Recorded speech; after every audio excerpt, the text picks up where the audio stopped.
Professor साहब, thank you so much, आपने time दिया। क्या हाल है आपका? नेक तमन्नाएं और शुभ कामनाएं मेरे शामिल हाल हैं। अल्लाह करम करे सब पर। पाकिस्तान और पाकिस्तान की तरफ जो जंग का माहौल बनाया गया और उसमें सबसे ज्यादा नुकसान और सबसे ज्यादा अजियत रियासत जम्मू कश्मीर के लोगों को उठानी पड़ी। सानिया पहलगाम की मजम्मत करता हूँ। पहलगाम में जो वाकया रुनुमा हुआ है, इसकी जिम्मेदारी किसी पड़ोसी मुल्क पे डालना भारत की तरफ से इंतहाई मंजूम किस्म का फेल है। भारत की 7 लाख फौज जो है वो कश्मीर में तैनात है और बॉर्डर जो है वो इंच बाई इंच सील है। इंसान दुश्मन ग्रोह जो है वो इंसानों पर जाके हमला करता है, तो इसकी पहली जिम्मेदारी तो खुद इंडिया पर और इंडिया की हुकूमत पर और इंडिया की मुख्तदर अदारों पर, यानी कि जो पाकिस्तान इंडिया की जो सिक्योरिटी फोर्सेस हैं उन पर पड़ती है और उनको चाहिए कि वो इस्तीफे दे दें और वो काम अपना बंद कर दें।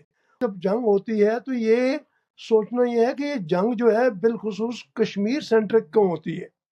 जंग तो होनी चाहिए जलंधर में, जंग तो होनी चाहिए यूपी में, जंग तो होनी चाहिए दिल्ली में, जंग होनी चाहिए इस्लामाबाद में, जंग होनी चाहिए नीचे जनाब पंजाब में, पाकिस्तान के पंजाब में या सिंध में।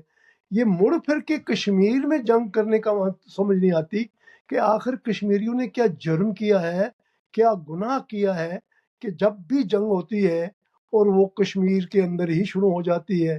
15 अगस्त को हिंदुस्तान जब आज़ाद हुआ तो उस वक्त रियासत जम्मू कश्मीर भी आज़ाद थी, क्योंकि महाराजा ने किसी मुल्क के साथ कोई इलाक नहीं किया था बल्कि स्टैंड स्टिल एग्रीमेंट किया था जी कि भाई बिल्कुल। पाकिस्तान और भारत जो हैं वो कश्मीरियों के साथ अपने साबका जो ताल्लुकात हैं उन्हीं की बुनियाद पर आगे। जो कुछ हमें नजर आ रहा है उसके पीछे एक बहुत बड़ा मंदिर है, पस मंदिर है। वो पस मंदिर आलमी साम्राज्य कुवतों के अजायम है और उधर के कश्मीरी भी झंडे सफेद लेकर बॉर्डर की तरफ आए, इधर के कश्मीरी भी झंडे लेकर बॉर्डर की तरफ जाएं, इकट्ठे हों और वाज़ेह करें कि आखिर ये जंग सिर्फ और सिर्फ जब भी लगती है, जब भी गोलाबारी होती है, जब भी मिसाइल चलते हैं तो वो श्रीनगर की तरफ, कोटली की तरफ, मुजफ्फराबाद की तरफ या रजौरी की तरफ ही क्यों चलते हैं, जम्मू की तरफ क्यों चलते हैं? इसका क्या सबब है? इसको उन्होंने सीज फायर करवाया है। अब सीज फायर का एहतराम यही है कि वो मौका दें, हिंदुस्तान और पाकिस्तान से कहें कि वो अपनी अफवाज को खारिज करें यहाँ से। इतना खून आप निचोड़ सकते तो निचोड़ चुके हो, अब तो खुदा का खौफ करो।